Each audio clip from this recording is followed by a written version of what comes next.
매일 아침 하나님과 함께 누리는 하늘의 양식, 오늘 만나. 솔로몬이 두 집, 곧 여호와의 성전과 왕궁을 20년 만에 건축하기를 마치고 갈릴리 땅의 성읍 20곳을 히람에게 주었으니 이는 두로 왕 히람이 솔로몬에게 그 온갖 소원대로 백향목과 잣나무와 금을 제공하였습니다. 히람이 두로에서 와서 솔로몬이 자기에게 준 성읍들을 보고 눈에 들지 아니하여 이르기를, 내 형제여, 내게 준 이 성읍들이 이러한가? 하고 이름하여 가불 땅이라 하였더니 그 이름이 오늘까지 있느니라. 히람이 금 120달란트를 왕에게 보내었더라. 솔로몬 왕이 역군을 일으킨 까닭은 이러하니 여호와의 성전과 자기 왕궁과 밀로와 예루살렘 성과 하솔과 무깃도와 게셀을 건축하려 하였습니다. 전에 애굽 왕 바로가 올라가서 게셀을 탈취하여 불사르고 그 성읍에 사는 가나안 사람을 죽이고 그 성읍을 자기 딸 솔로몬의 아내에게 예물로 주었더니 솔로몬이 게셀과 아래 벳 호론을 건축하고 또 바알랏과 그 땅에 들에 있는 다드몰과 자기에게 있는 모든 국고성과 병거성들과 마병의 성들을 건축하고 솔로몬이 또 예루살렘과 레바논과 그가 다스리는 온 땅에 건축하고자 하던 것을 다 건축하였는데 이스라엘 자손이 아닌 아모리 사람과 헷 사람과 브리스 사람과 히위 사람과 여부수 사람 중 남아있는 모든 사람 곧 이스라엘 자손이 다 멸하지 못함으로 그 땅에 남아있는 그들의 자손들을 솔로몬이 노예로 역군을 삼아 오늘까지 이르렀으되 다만 이스라엘 자손은 솔로몬이 노예를 삼지 아니하였으니 그들은 군사와 그 신하와 고관과 대장이며 병거와 마병의 지휘관이 됨이었더라. 솔로몬에게 이 일을 감독하는 우두머리 550명이 있어 일하는 백성을 다스렸더라. 바로의 딸이 다윗 성에서부터 올라와 솔로몬이 그를 위하여 건축한 궁에 이를 때에 솔로몬이 밀로를 건축하였더라. 솔로몬이 여호와를 위하여 쌓은 제단 위에 해마다 3번씩 번제와 감사의 제물을 드리고 또 여호와 앞에 있는 제단에 분향하니라. 이에 성전 짓는 일을 마치니라. 솔로몬 왕이 에돔 땅 홍해 물가의 엘롯 근처 에시온게벨에서 배들을 지은지라. 히람이 자기 종 곧 바다에 익숙한 사공들을 솔로몬의 종과 함께 그 배로 보내매 그들이 오빌에 이르러 거기서 금 420달란트를 얻고 솔로몬 왕에게로 가져왔더라. 오늘 본문은 솔로몬이 성전 건축을 완료하면서 그 외에 얻어낸 업적에 대해서 추가로 설명하고 있는 말씀입니다.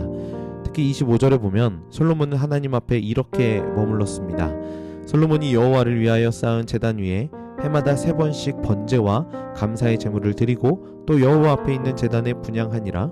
이에 성전 짓는 일을 마치니라. 솔로몬은 해마다 예배를 드렸습니다. 성전이 곧 하나님이 임재하시고 머무시는 곳이기 때문이죠. 그리고 성전을 지은 건 오로지 여호와의 이름을 위해서였기 때문일 것입니다. 이렇게 솔로몬은 하나님 앞에 머문 것 같지만 오늘 본문을 세밀하게 살펴보면 꼭 그렇지 않은 것처럼 보여지기도 합니다. 왜냐하면 오늘 본문 곳곳에 솔로몬의 실수 또는 솔로몬의 어두운 부분을 강조해서 계속해서 말하고 있기 때문이죠. 말씀해 보니까 갈릴리 땅의 20개의 성읍을 두로 왕이었던 히람에게 주었다라고 나오고 있습니다. 아마 히람이 성전을 지을 재료인 나무들을 제공해줬고 그에 대한 보답이었을 겁니다.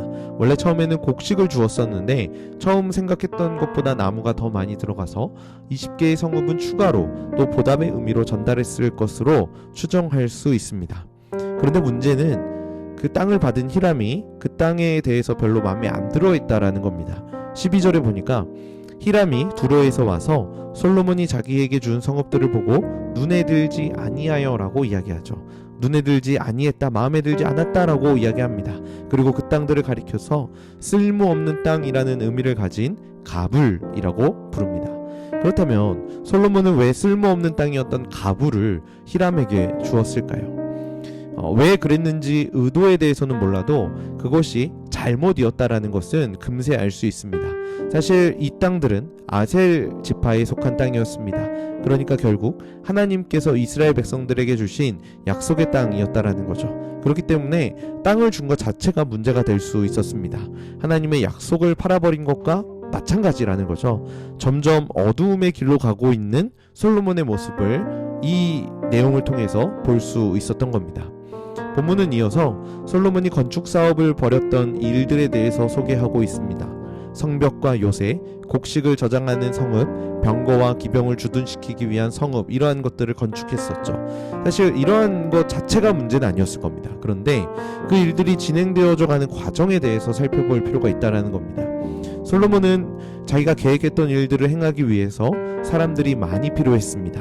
그런데 그 사람들을 어디에서 충당하냐면은 21절에 이렇게 이야기합니다.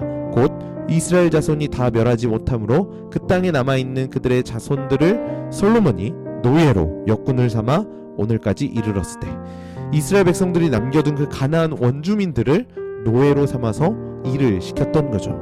그리고 이스라엘 자손들은 노예로 삼지 않고 그들을 지휘하는 지휘관으로 삼았다라고 이야기합니다. 과연 이렇게 하는 것이 하나님의 뜻이었을까요? 그런데 여기서 끝나지 않고 본문은 한 가지 솔로몬의 어두운 부분에 대해서 더 묘사하고 있다는 겁니다. 24절입니다. 바로의 딸이 다윗 성에서부터 올라와 솔로몬이 그를 위하여 건축한 궁에 이를 때에 솔로몬이 밀로를 건축하였더라. 사실 이것이 궁극적으로 솔로몬이 타락하게 된 출발점이기도 했습니다. 바로의 딸, 그러니까 이집트의 딸과 공주와 솔로몬이 결혼을 했었던 거죠. 이거는 단순한 결혼이 아니라 정치적인 연합일 수도 있고 우상을 받아들인 결과일 수도 있을 겁니다. 어쨌든 그 바로의 딸을 위해서 밀로를 건축합니다. 여기서 말하는 밀로는 높은 벽을 세운 요새 같은 성을 의미합니다. 아마도 성전 안에는 이방인이 들어갈 수 없기 때문에 성전 밖에 그 바로의 공주가 거할 수 있는 성을 따로 건축했다라고 추정할 수 있을 겁니다. 그러나 그렇다고 이 바로의 딸을 위해 요새를 만들어준 것이 쉽게 납득이 되지는 않습니다. 이렇게 솔로몬은 점점 조금씩 타락해 가고 있었죠. 하나님께서는 이스라엘 백성들에게 왕의 제도를 허락해 주시면서 그 왕이 하지 말아야 할 것에 대해서 말씀하신 적이 있었습니다. 대표적으로 군말을 많이 가지면 안 되었고, 많은 아내를 두면 안 되었고, 은과 금을 너무 많이 모으지 말라고 하셨었죠. 그런데 오늘 본문을 보면, 그리고 열왕기상을 통해서 묘사하는 솔로몬을 보면 이 모든 것을 소유했던 왕이 바로 솔로몬이었습니다. 하나님께 듣는 마음을 구하고 지혜를 구했고 하나님 앞에 예배했었던 솔로몬이었지만 그의 마음은 점점 하나님의 음성을 구하기보다는 자신의 욕망의 소리에 귀를 기울이고 있었던 거죠. 이 관점으로 우리의 삶을 뒤돌아볼 필요가 있습니다. 우리는 어떤 삶을 살고 있고 어떤 신앙생활을 하며 하나님 앞에 머물고 있습니까? 우리 신앙의 출발점은 항상 순결합니다. 열정적이고 순종적입니다. 그런데 세상을 살다가 마음대로 되지 않고 뜻대로 잘 풀리지 않을 때 하나님의 음성에 귀를 기울이는 것이 아니라 내 욕망의 소리에 귀를 기울일 때가 많이 있음을 부인할 수가 없죠. 그렇게 할 때 겉으로는 신앙이 있는 것 같지만 우리의 속사람은 날로 부패해져 가고 있다는 겁니다. 솔로몬에게도 점점 어두움의 그림자가 짙게 드리워집니다. 결국 하나님의 선물로 주어졌던 솔로몬의 지혜와 부는 자신의 욕망을 채우는 올무가 되어버리고 말았죠. 오늘 하루 우리의 이 신앙의 출발점을 다시 한 번 더 기억하길 소원합니다. 예수님을 처음 만나고 주셨던 그 은혜가 회복되어야 하는 거죠. 그리고 그 열정이 다시금 회복되는 겁니다. 그렇다면 오늘 우리는 참된 예배자로 다시 한 번 더 살아갈 수 있게 될 것입니다. 내 욕망의 소리는 잠재우고 하나님의 선하신 음성에 귀 기울여 그 뜻대로 살아갈 수 있는 그러한 삶으로 살길 결단하시는 성남제일의 모든 성도님들 되시길 간절히 축복합니다.